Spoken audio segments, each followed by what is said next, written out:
Unworthy Karen. Decided to cut my pay. Well, I cut their business. I'm an Army veteran, wounded in Iraq. I mention this because it's important to the story. I worked for a company, well, more like a guy who owned several businesses. He was the richest person in a very small town. First, I'll explain how I ended up in this situation. I'll try to keep it short to get to the point. I joined the Army before finishing high school, chose a military specialty I thought I'd love, and since I always liked tinkering with machinery, I became a mechanic. I got a great signing bonus, which played a role. During basic training, I only spent money on essentials, so I saved a good amount. I saved even more during advanced training for my military specialty. By the time I finished, I had half the bonus and almost a full year's salary in my account. Most people my age would have blown it all, but I invested in the stock market, Bitcoin, and paid off my parents' mortgage. I had a couple of deployments, got the second half of the bonus, and the only thing I spent extra on was my beloved car. In short, I had savings and I invested some of it. After leaving the service, I felt pretty comfortable, even despite a tough divorce.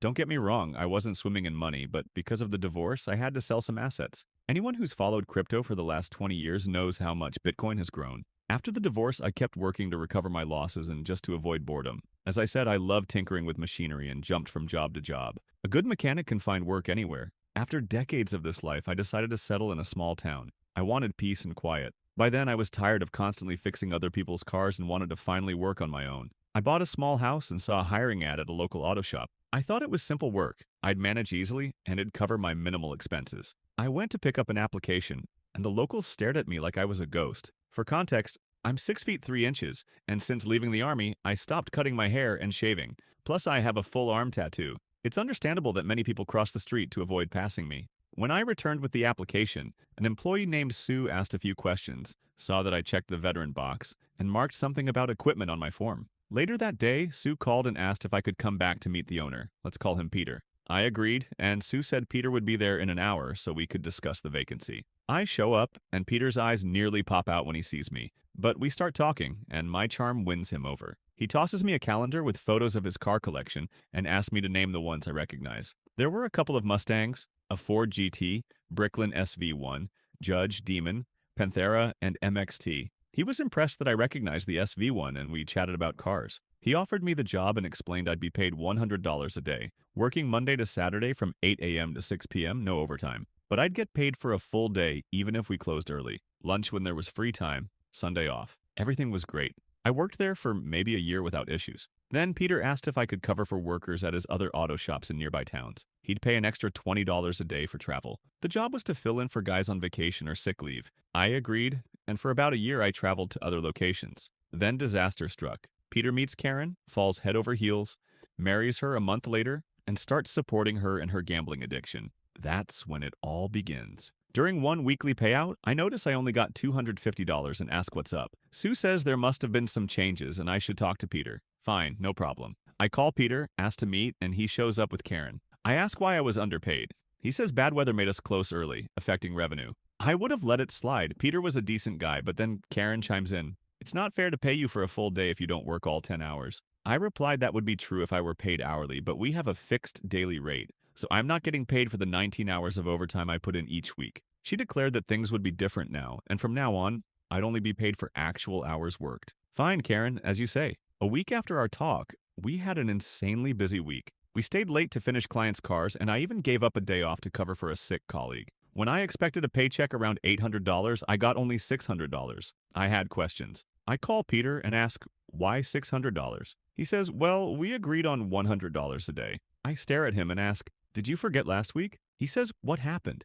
I remind him of our conversation and he's like, that's how it is. That's when I lose it. Karen shows up. What, he's whining again? I look at her coldly and say, I worked 80 hours last week and you paid me $600. She looks at me and says, you're a contract worker who agreed to $100 a day. Why should we pay more? I turn to Peter. Is that true? He just says, you heard the lady. I went home, tried to convince myself I was just working to cover my small expenses. The job was easy, and in this backwater, my only alternatives were building barns or hauling chickens at a poultry farm. The next week, Karen publicly berated one of my colleagues in front of clients for an alleged safety violation. She claimed that as a co-owner, she had to ensure all rules were followed. His violation was tinted safety goggles. It was nonsense because the garage doors faced east and west, and depending on the time of day, the sun blasted either the upper workers or those below. I just shook my head as I passed by, and that caught Karen's attention. She screamed, You got something to say, you fat expletive? I just kept walking.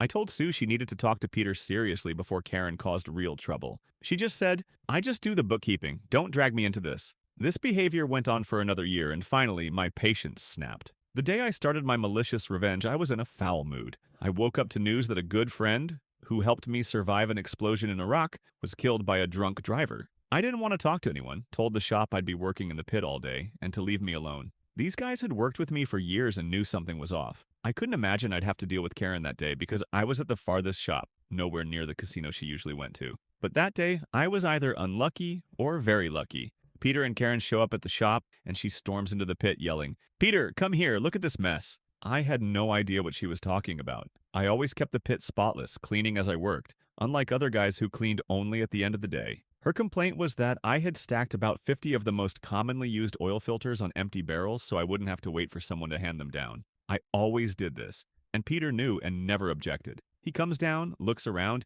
and in a tone like he's talking to a teenager says, clean up this pigsty. I shake my head and say, not today, Peter. Get out of here and take her with you. Karen, of course, lost it. She saw this as the ultimate disrespect to her and Peter. Peter said, if you don't like it, you can leave. So I left. But don't worry, that's not the end of the story. That was just the first flap of the butterfly's wings that caused a real expletive storm. The next day, Peter calls and asks me to stop by the main office on my way home. I thought he might want to apologize for yesterday. Maybe someone told him why I was so on edge. But no, that wasn't it. Peter called me in to tell me that for my behavior, I was being put on a 6-month probationary period, during which I'd be paid $50 a day, and I'd no longer get the $20 travel compensation for other shops. I asked if he was serious and if he'd thought it through. That's when Peter showed his true colors. He said I was lucky I wasn't fired for my constant disrespect toward him and Karen, and that if he didn't pity me as a poor disabled veteran, he'd have kicked me out long ago. By the way, I never discussed my finances with anyone at work. Peter assumed based on my appearance that I was broke and desperate.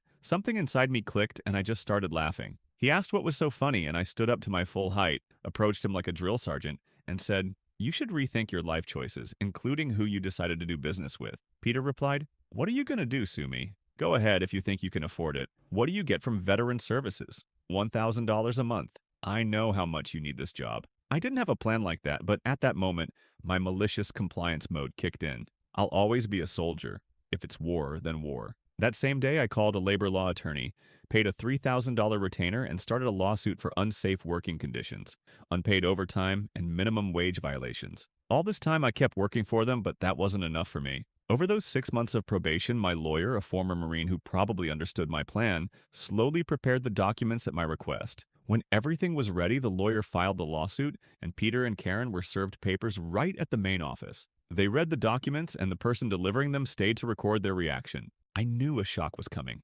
Peter yelled that he'd love to beat my face in, calling me an ungrateful piece of expletive. Karen screamed, you're fired. I doubt you even served in the Army. The process server recorded it all on video and passed it to my lawyer, who immediately added a wrongful termination claim to the lawsuit, since firing an employee for suing is illegal. The next day, I opened my own auto shop with a car wash and started poaching former colleagues, offering them higher wages plus a percentage of the work. They also wanted to join the lawsuit, and my lawyer was more than happy to include them. 2 years after the papers were served, with security footage from all the shops, 5 years of accounting books, and notarized testimonies collected, we finally reached the negotiation phase. They offered a measly $50,000 to be split among 15 plaintiffs, which didn't even cover the overtime back pay. We refused. Then, unexpectedly, salvation came from the IRS. They sent documents to our lawyer in response to a request for the company's tax records. It turned out Peter had registered each auto shop as a separate legal entity with its own tax ID and hiring records. Peter and Karen thought it was a smart move to claim tax deductions for hiring veterans at each of the 6 shops. In those documents, they stated they hired a veteran, me, full-time, at least 36 hours a week, at $12 an hour. The government offers tax breaks for companies hiring veterans. At the next negotiation, our lawyer presented these tax reports to Peter and Karen's attorney. After a brief 20-minute discussion, Peter and Karen returned and agreed to our demand. $400,000 in overtime back pay to be split among the 15 workers, full coverage of legal fees, plus personal compensation for the wrongful termination claim, $20,000 for each shop where I was listed as an employee, and payment for the 6 months they paid me $5 an hour. Their only condition was signing an NDA so no information would leak beyond the negotiation table. Of course, we signed, took our checks, but somehow the tax records still ended up in the hands of IRS employees, and soon an official investigation into Peter and Karen for tax fraud began. I sold my auto shop to the guys who joined me in the lawsuit. Each paid me $8,000. I put my house up for sale and left. About 8 months later, I returned. Turns out the guy who was supposed to maintain my lawn was arrested, and the grass hadn't been mowed for months. The city notified me they'd fine me $100 a day until the property was fixed. I went to mow the lawn myself and decided to stop by the realtor to see if the maintenance issue could be resolved. And who do I see at the real estate agency desk? Good old Sue sitting there like nothing happened. Sue couldn't talk fast enough, eager to tell me what happened. And it was perfect. Peter filed for bankruptcy to try to save some assets after cutting a deal with investigators in the tax fraud case and paying a ton of back taxes. Karen ran off with some guy she met at the casino. I asked Sue 2 questions. Does she know who leaked the tax records to the authorities? And what happened to Peter's car collection? She said, no idea, but before you leave, check the parking lot behind the realtor's building. As I left, I looked behind the office, and what did I see? A bright green SV1 parked there. Looks like Peter started selling his cars cheap, hoping to buy them back after the bankruptcy. To this day, I don't know who, if anyone, passed the tax records to the IRS. My personal theory is that an IRS employee tasked with gathering those reports noticed something odd and reported it to their superiors. Either way, justice prevailed.